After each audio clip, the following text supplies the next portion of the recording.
Hello, it's George at DJ Band Supply, and we're here to answer a question that was given to us on social media in regards to a Shure BLX combo system. This particular system has a Lavalier and a PG58. It's a real common, popular system we sell a lot of.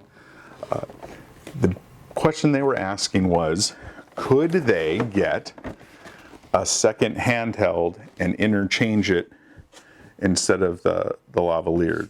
The direct answer to that is yes. We actually do it in our rental systems where we have receivers and then multiple different transmitters. So, you know, we don't necessarily have a handheld system going out all the time.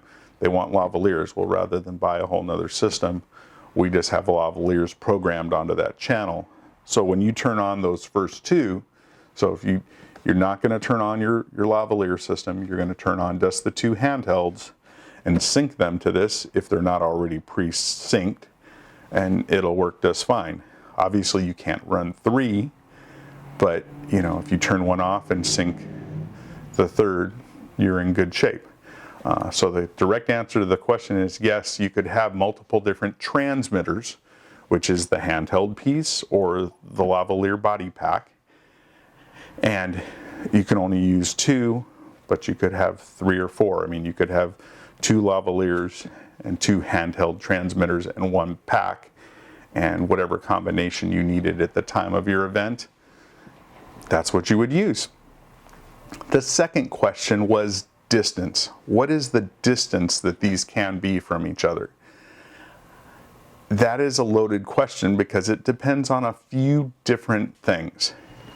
There are two things that cause you to have problems with reception from the transmitter to the receiver. Number one is distance, you're too far away. Number two is people.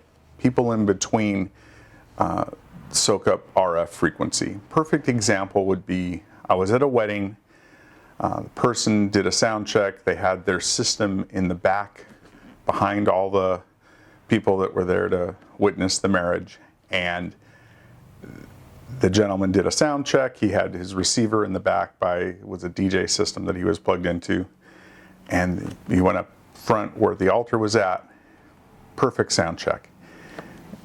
Okay, everybody comes into the wedding. Now you have 200 people between you and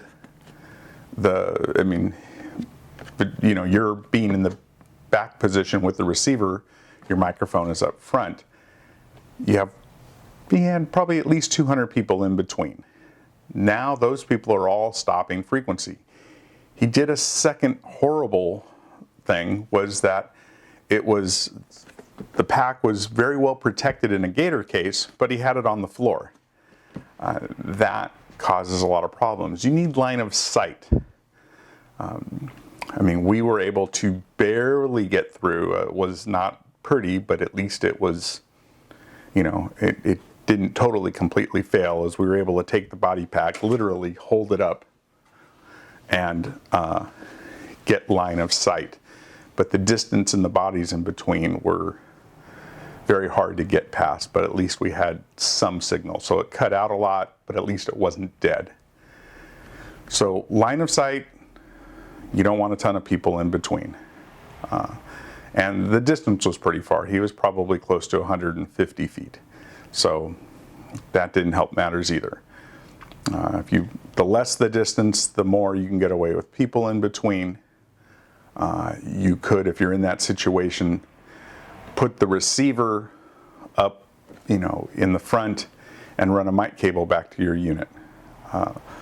His excuse was there was nowhere to run a cable. Well, you're going to have a problem.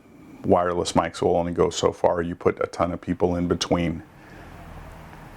When you're at concerts, you see that the mics and the receivers and they're all up on the stage, and they run mic cable back to the mixing board. So those are your two things. Keep your distance short as you can, and keep bodies from not being in between the receiver and the transmitter. Any questions, give us a call at our 800 number. Don't forget to like us on Facebook. You can subscribe to the YouTube channel you're watching. And we're at djbandsupply.com. All this gear is available for purchase. Thank you very much.